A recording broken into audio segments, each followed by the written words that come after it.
নমস্কার, Surajit academy YouTube চ্যানেলে আপনাকে স্বাগত জানাই।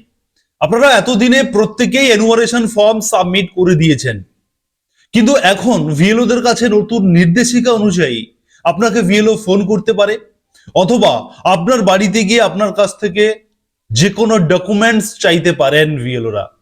আপনারা বেশ কয়েকজন ফোন করে আমাকে জিজ্ঞাসা করছিলেন যে দাদা, ভিএলও আমাকে ফোন করে আমার বাড়িতে এসে ডকুমেন্টস নিয়ে গেছে, মাধ্যমিকের সার্টিফিকেট আমার কাছ থেকে নিয়ে গেছে, এটা কেন হলো? আপনারা অনেকেই জিজ্ঞাসা করছিলেন। সেই সময় আমি আপনাদেরকে সলিউশন দিতে পারিনি, কারণ তখন আমার কাছে এই সংক্রান্ত কোনো আপডেট ছিল না।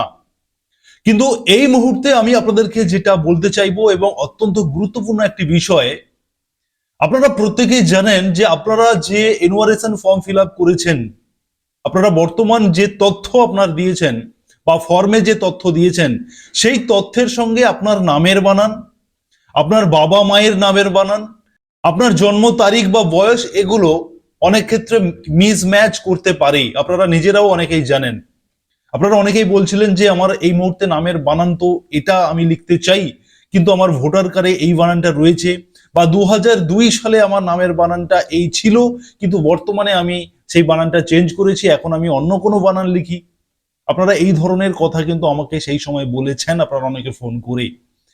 ঠিক এই সমস্যার সমাধানে ভিএলওরা আপনার বাড়িতে পৌঁছতে পারেন, কিংবা আপনাকে ফোন করে আপনার যে জায়গায় সমস্যা রয়েছে বানান সংক্রান্ত, সেই রিলেটেড ডকুমেন্ট আপনার কাছ থেকে চাইতে পারেন।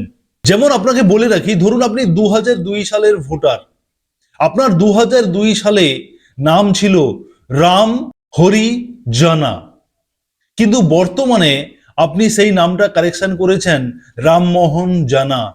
তাহলে 2002-এর সেই রাম হরি জানা এবং 2025-এ রামমোহন জানা, দুজন ব্যক্তি যে সেম ব্যক্তি, এবং সেই ব্যক্তিটাই আপনি পরবর্তীকালে কারেকশন করেছেন, সেই রেসপেক্টে আপনাকে ডকুমেন্ট শো করতে হবে যে সেই ব্যক্তি আপনি।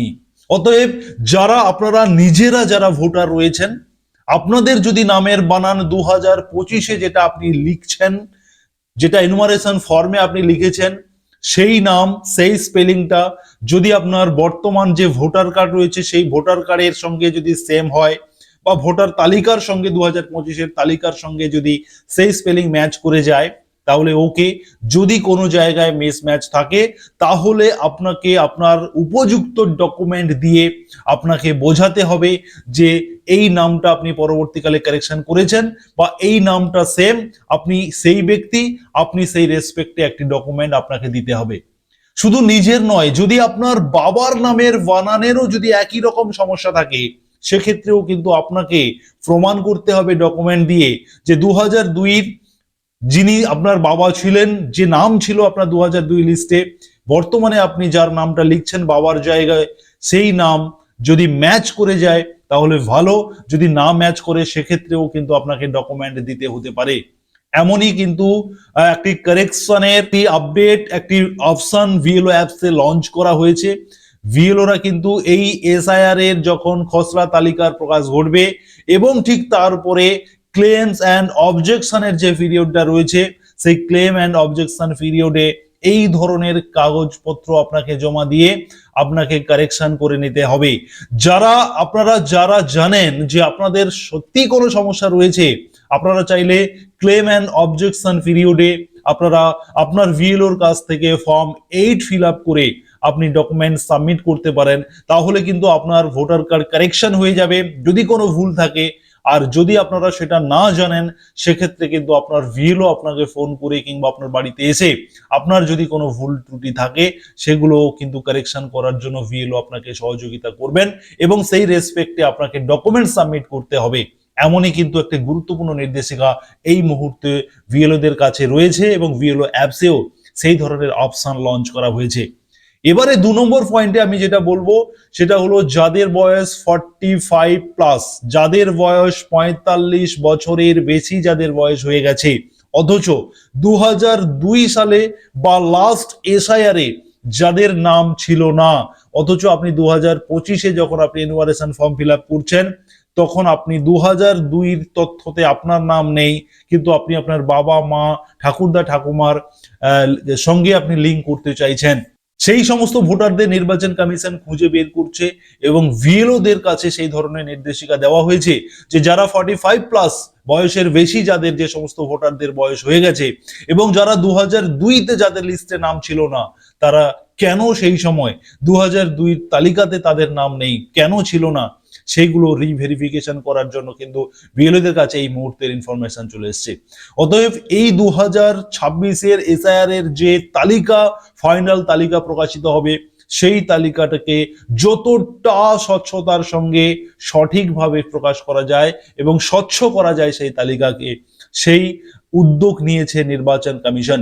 এই মুহূর্তে কিন্তু ইলেকশন কমিশন থেকে ভিএলওদের কাছে বিভিন্ন দফায় দফায় এই ধরনের আপডেট গুলো আসছে। যেমন যেমন বিভিন্ন সমস্যা দেখা দিচ্ছে, সেই সমস্যাগুলির সলিউশন করার জন্য বিভিন্ন ধরনের নিয়ম, রুলস চালু করা হচ্ছে, বিভিন্ন নির্দেশিকা আপনাদেরকে দেওয়া হচ্ছে।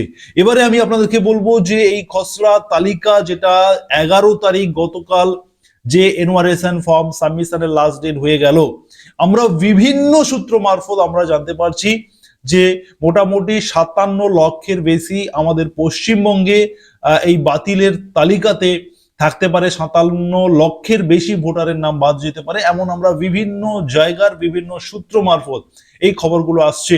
কিন্তু অফিসিয়ালি নির্বাচন কমিশন থেকে সেই ধরনের কোনো তালিকা প্রকাশ করা হয়নি। তবে নির্বাচন কমিশন থেকে একটা বিষয় কিন্তু পরিষ্কার করে জানানো হয়েছে যে এই 11 তারিখে এনুমারেশন ফর্ম সাবমিশনের লাস্ট হয়েছে, 16 তারিখ খসড়া তালিকার প্রকাশ হবে। এই যে মাঝখানের 4 দিন, এই 4 দিনের মধ্যে যে নামগুলো বাতিলের তালিকায় চলে গেছে, সেই তালিকাটি নির্বাচন কমিশনের ওয়েবসাইটে পাবলিশ করা হবে। বিভিন্ন রাজনৈতিক দলের নেতাদের কাছে সেই তালিকা পৌঁছে যাবে। BDO office, SD office, DM অফিসে সেই তালিকা ঝুলিয়ে দেওয়া হবে, সেই তালিকা দিয়ে দেওয়া হবে। এবং আপনারা যারা আম আদমি যারা রয়েছেন বা জনসাধারণ যারা রয়েছেন, আপনারা যারা ভোটার রয়েছেন, আপনারা নিজেদের ভোটার নাম্বার এন্টার করে সেই তালিকাতে আপনার নাম রয়েছে কিনা সেটা আপনি চেক করে নেবেন। ভুলবশত সেই বাতিলের দলে আপনার নামটাও কিন্তু ভুল করে হলেও চলে যেতে পারে। সেই কারণে আপনারা প্রত্যেকেই এক্সিস্টিং ভোটার যারা রয়েছেন, আপনারা আপনাদের ভোটার নাম্বার এন্টার করে আপনি দেখে নেবেন যে সেই বাতিলের তালিকায় আপনার নাম রয়েছে কিনা। এবং ঠিক তারপরে 16 তারিখ খসড়া তালিকার প্রকাশ হবে। সেই তালিকাতে আপনার নাম আপনি কিভাবে চেক করবেন আপনার নাম রয়েছে কিনা। যদি না থাকে, কোনো কারণে যদি সেই খসড়া তালিকাতে আপনার নাম না উঠে থাকে, সেক্ষেত্রে আপনার কি করণীয়, কোথায় যাবেন, কাকে জানাবেন, সমস্ত কিছু ইনফরমেশন আপনারা পাওয়ার জন্য অবশ্যই সুরজিৎ একাডেমি ইউটিউব চ্যানেলকে সাবস্ক্রাইব করে রাখবেন। যারা ফেসবুক থেকে দেখছেন অবশ্যই ফলো করে রাখুন এবং এই ভিডিওটি আপনারা প্রত্যেকে শেয়ার করে দিন। খসড়া তালিকা প্রকাশ হলে কিভাবে আপনি আপনার নাম চেক করবেন সেই সংক্রান্ত ভিডিও আমি নিয়ে আসবো, অবশ্যই আপনারা সঙ্গে থাকবেন।